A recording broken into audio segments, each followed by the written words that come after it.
What is up, fellow nerds, and welcome back to the Dapper Snapper Gaming channel, and welcome back to How Do I Want to Do This? This is our series where we take a look at all playable options available to players in Dungeons & Dragons 5th edition, then we rank them on a scale of 1 to 10 and either build them or fix them depending on how they rank. Now today we finish up our talks on the druid that likes most to turn into all kinds of crazy things and just win every fight by doing that. It's going to be a good one. The Moon Druid, of course, has seen a lot of changes, but it's going to be a ton of fun to actually put it into practice. So we're going to do that in just a moment. Before we do, make sure to leave a like on the video, subscribe if you haven't already, share the video with your friends, and of course, click the bell so you're notified when new videos are uploaded. So obviously, this subclass has seen some of the most sweeping changes in all of the Druid class. Obviously, the Land Druid, which we talked about last week, I'll put that up in the iCard above. That obviously saw quite a few changes as well, but this one is arguably changed even more. And honestly, it's not the worst thing. It's still a very, very strong subclass, just in a very different way. And so we're just going to have to figure out how to make that all work to our advantage as we build. So let's go ahead and do just that. Starting off, of course, we have our race, species, whatever it is you want to call it. And honestly, this is probably the first build I've done in a while where I would honestly say that it's not terribly important what you choose. And the main reason is because we don't carry these features into our wild shape. We're wanting to be wild shaped the majority of the time on this build. And so these features that we get really don't matter all that much. So that's why this doesn't really matter. I've only got two options that I'm even looking at even remotely. Obviously the first one is the one I'm choosing, and I'll mention one more in the honorable mentions. Normally I try to have more, but honestly, because a lot of this gets thrown out, I really don't have a ton to give you for this. So it is what it is. What I'm going with today though is the dwarf. I know I don't use this one a ton, but I do like it in this case because it gives us something that is advantageous to us outside of just some features that don't matter while we're wild shaped, right? Now we get the enhanced dark vision out to 120 feet whenever we're not wild shaped.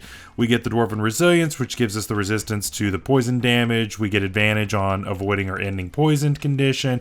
We get the dwarven toughness. Now dwarven toughness is really why I'm here, because that's 1 extra HP at every level. That is what matters here, because I don't think that any DM is going to say, well, your max HP is going to go down just for this while you're wild shape because that's from your race or species. No, not a single DM is going to say that. And if you do, you're a jerk. Like, no. So that is something that actually will permeate this and go through that. So that's why this is useful. And I'll talk about in the honorable mentions why the other option I have kind of gets around that as well, but that's kind of where I'm at here. Obviously we don't have quite the tanking potential that we used to because we're not taking on this massive pool of temporary HP and all that kind of thing, and then we can just re-up it and gain all this back. It doesn't work that way. So what we need to do now is buff ourselves up with HP in order to be able to survive as much as possible. And so that's what we're going to be doing with this, and we're going to continue doing that here in just a little bit. We also get Stone Cunning, which gives us that tremor sense out to 60 feet for 10 minutes, proficiency bonus times per day. Pretty cool stuff, very unique on the on this. I don't know of any other feature that really gives you that, so that's very cool. And I love that they did that. When I read this in the Unearthed Arcana, I was very excited, and I'm glad that they kept it. For stats, of course, we're going to be doing the point buy method like normal, and if you are using standard array or something like that, your stats may look a little different. Just adjust accordingly. But basically we're going to do 3/8s, 3/15s. Once again, it's usually the best way to go about this. So 3/15s, 1 of those 15s is in Dex, 1 in Constitution, 1 in Wisdom, and our +2 is going in Wisdom, +1 in Constitution. Nothing too crazy on that. Then for our background, we're going to pick one we've chosen a few times on the channel, and that is the Farmer. The Farmer gives us pretty much absolutely everything we need. It's a perfect choice. It's a no-brainer. We get the Strength, Constitution, and Wisdom possibilities for buffing up stats here, so that's perfect. Wisdom and Constitution are what we want, so I'm good there. We get the Tough Feat, which is yet another addition to our hit point total, so perfect for that right there as well. Animal handling in nature makes perfect sense for what it is we're trying to do. And carpenter's tools, cool. Kind of a callback to where we didn't use metal for anything. We wanted to use wood or animal things. So, it won't come up much, but that's totally fine. For our equipment, we'll take some light armor, whatever it is that you can get a hold of. Of course, we don't have a restriction on metal now, just because druids have changed.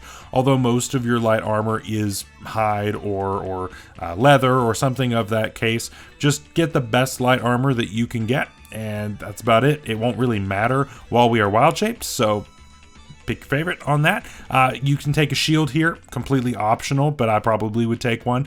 And then you can have a quarterstaff or a club, just something as a backup option if you need it in case you're out of wild shapes or whatever it happens to be.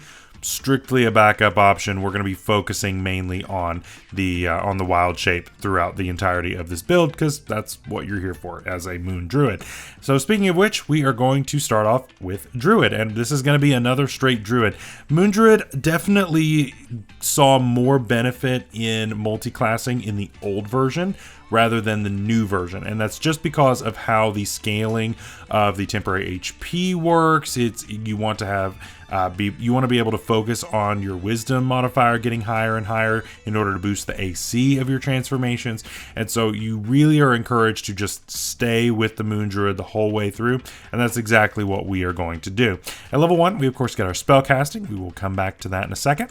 We get our druidic, of course, our secret language, and we also get a free spell with that. Not too bad. And we also get our primal order here as well. Now, you get two options, and last week I believe we went with the Warden, but this week we're going with Magician, and that is possibly sounding counterintuitive just because you're thinking, okay, Magician focuses a lot on cantrips and that kind of thing and casting spells, so why is it that you are doing that on something where you're going to be making attacks a lot of the time?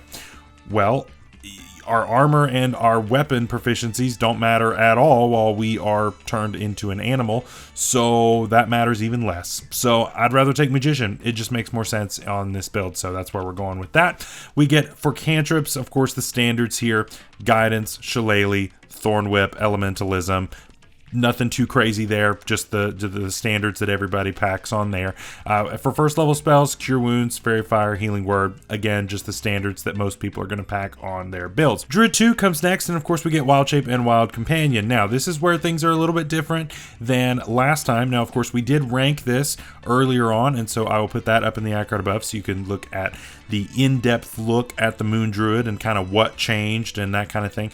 But basically, one of the biggest changes here is that at level 2, we are no longer just getting access to the CR1s. We have to wait one more level. So for one level, you're stuck with the CR quarters like all the other plebs, right? This is what you got to deal with. So I will actually be giving wild shape suggestions for this video. I did not do that last week because it just didn't really matter. It didn't matter at all, really. This week it very much does, and so we are going to be going through all of those as well. So for this level, for CR1 quarter, for the one level you're here, I'll give you 4 options. The Giant Venomous Snake, not terrible, not terrible. Giant Wolf Spider, I'm a little bit more inclined to use that. Giant Frog for the Swallow, not terrible. And then finally the Giant Centipede. All not horrible options. It's CR1 quarter, so it's limited, but again, you just have to get through one level with this, and that's totally fine. Wild Companion, of course, is nice because we get to have a familiar, and I love having a familiar. You, of course, can do all the help action shenanigans if you want to do that, or you can be less annoying and use it the kind way, and your DM will love you for that. At Druid 3, we, of course, finally get our subclass, which is great. So we get our circle spells, which I'll come back to in a second, and we get our circle forms, and this, of course, is what allows us to kind of skip the line a little bit. We now get to go to CR1, and our CR is going to be divided by 3 of whatever our Druid level is. So that is now CR1. And so Giant Spider, Giant Octopus, Giant Toad are all decent options. Again, Giant Toad for that swallow thing. But the Lion is my standout option, mainly for the roar. The roar that is very similar to what the Leonin does, and makes sense, they're both lions. But yeah, that roar to frighten is really, really good. It is limited, but still, the Lion is not a bad option there. For our circle spells, we of course are going to get our cantrip first level and second level spell here all at once. Starry Wisp and Cure Wounds and Moonbeam all coming online at the same time. And the great thing about this is that we can cast these spells while wild shaped. That is a huge exception that most everybody else cannot follow. And these are really good options. Having Moonbeam around is fantastic. We talked about that a lot. I love that. Other options here are going to be, of course, Aid. Aid is my top choice here at level 2, just because it does raise your hit point maximum. So yet another way to raise that up, and we're not giving ourselves 10 HP, so we're not jumping on the toes of our wild shape feature now, which is kind of the whole way to do this, right? This is really good, making us a lot tankier than normal. Hold Person, of course, is another great backup option.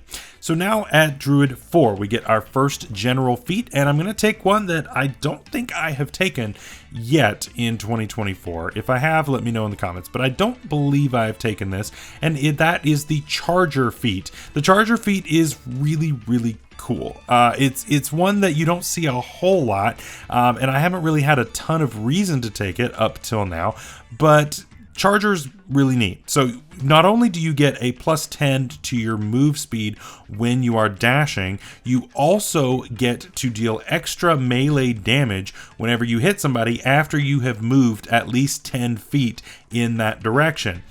That's really cool. Now, there is a size restriction as long as the creature is no more than one size larger than you. So most of the time you're going to be size medium. Some beasts may fall into small for now, but just they will get bigger. And of course, that will make it even better for us as we go. I will also say right now at Druid 4, we now get access to 6 known wild shapes rather than the 4 we got back at level 2. Certainly a great improvement there. And we also, of course, have bumped our dexterity up to 16, helping out our AC when we are not wild shaped, helping out initiative, those sorts of things. Before we jump into level 5, I do want to mention one thing. Thank you so much to my channel members. You all are awesome. You all are really what helps me to be able to do this.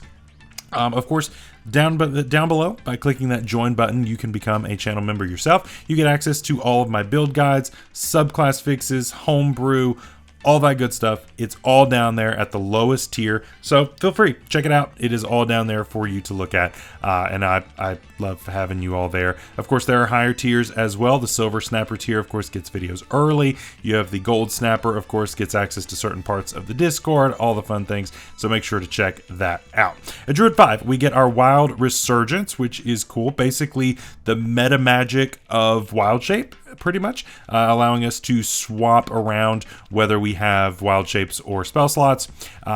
Some of it's more limited than others, but either way, not a bad feature. Definitely a really nice ability to have some flexibility. So I like that a lot. We also get 3rd level spells here. Conjure Animals comes online for free there, which is really good. I like that spell a lot. And we get Aura Vitality and Revivify. Now, remember, Conjure Animals in 2024 is not Conjure Animals 2014.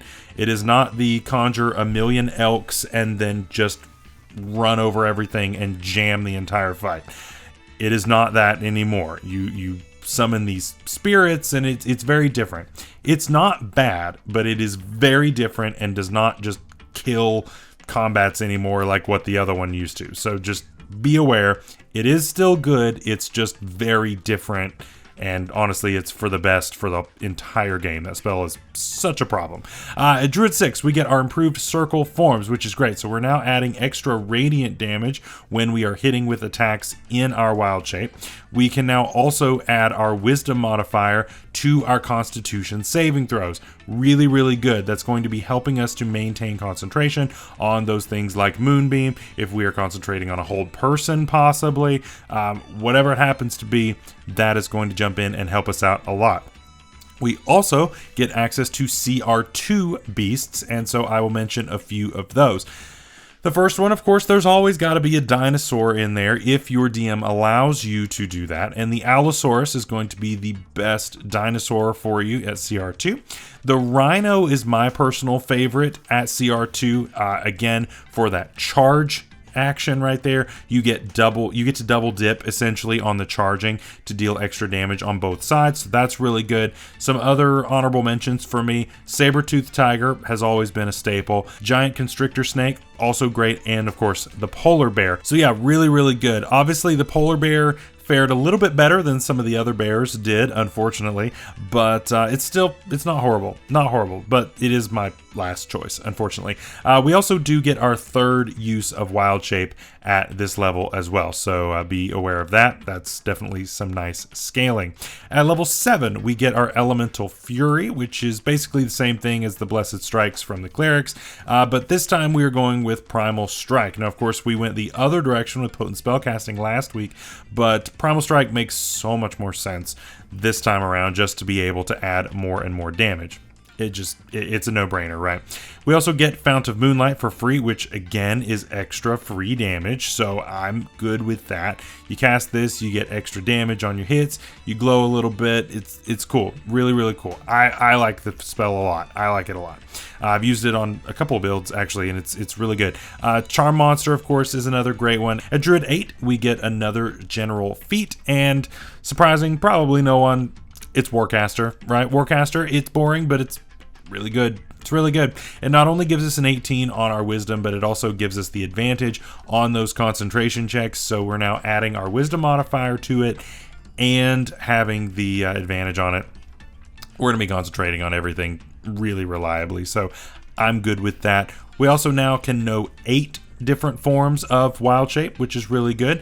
And of course, now our beasts can fly. Now, I didn't mention that they can swim earlier, but they can, and that may be relevant for your campaign. I'm trying to focus on something being a little more generic here, but of course there are some aquatic beasts that work pretty well, but of course they now are allowed to fly in your choices. Here's the thing though, there aren't any beasts over CR1 that can fly, which is super strange, right? The eagle, owl, and vulture are no longer beasts. They are now either a monstrosity or a celestial, and that's super weird. But yeah, there are no beasts in the monster manual, the new one, that are over CR1. So unfortunately, we are limited to just the CR1 flyers, and that is all we got. So very unfortunate on that, but it is what it is. But you can now have that in your tool bag. Really cool. Then at Druid 9, we get no features, but we do get a couple of things with that, though. We get our 5th level spells, and we get access to CR3 beasts. Again, I wanted to mention a possible dinosaur, and the Ankylosaurus is going to be the best one. It's not incredibly impressive. I will say it's not insane, but it still has 2 attacks. It hits okay. The better option, generally speaking, is going to be the giant scorpion. You get 3 attacks, although it is only +5 to hit, which is not the best. So just be careful with that. Your bonus to hit is not fantastic, but 3 attacks is 3 attacks, so definitely cool there. For 5th level spells, we get Mass Cure Wounds for free, which is good. We also get the things like Greater Restoration, Polymorph, and Wall of Fire at this level, which is really, really cool. Druid 10, we get Moonlight Step, which is basically just Misty Step, but better. So we can teleport around and then have advantage on our next attack, which is really, really good. And we get to do that wisdom modifier times per day, or we can expend a 2nd level spell slot to do it again. Really, really strong stuff. Love that feature a lot. Druid 11, we get no features, but we do get 6th level spells, and Heal and Wall of Thorns are going to be my top 2 choices there. Druid 12, we get another feat, and I'm going to go with the ASI this time and boost Wisdom. Again, this is helping out the AC on our beasts, which is going to be really, really helpful. And of course, it boosts our spells too, right? We had a 16 Wisdom up to level 8, and so now I'm hoping to get that up to 20. So that is what we're going to do here at level 12. 12 also means that we get access to CR4 beasts, and so the Archelon is going to be my top choice for a dinosaur. Again, if you are allowed to use dinosaurs, that's probably your best option, but your best option overall is going to be obviously the elephant. There's really no second option here. Elephant is going to be the best one, again, because we've got the trample and the ability to charge.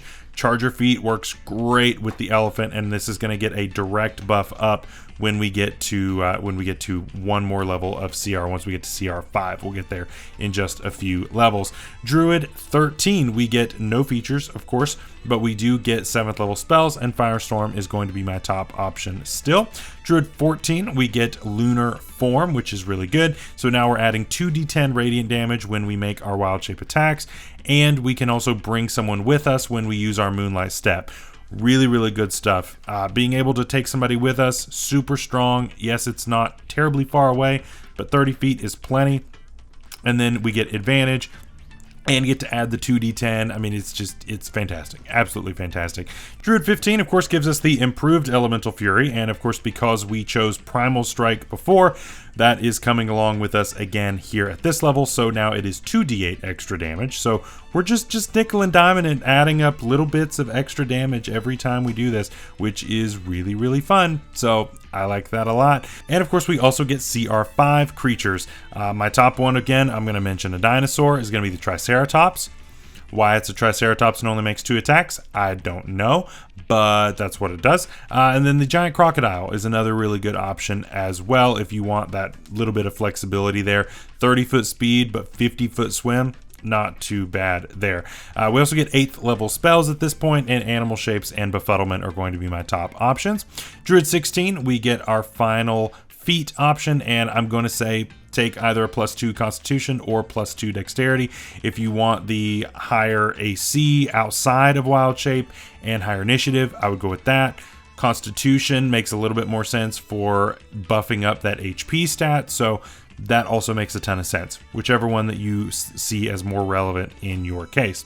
Druid 17, we get no features, but we do get 9th level spells. Shape Change and True Resurrection are going to be my top 2 options. And of course, we finally get our 4th use of Wild Shape. Druid 18 is next, and of course, this comes with Beast spells, so we can now cast our spells while we are a beast, and just in time for us to be a mammoth. Mammoth is, of course, the direct upgrade to elephant.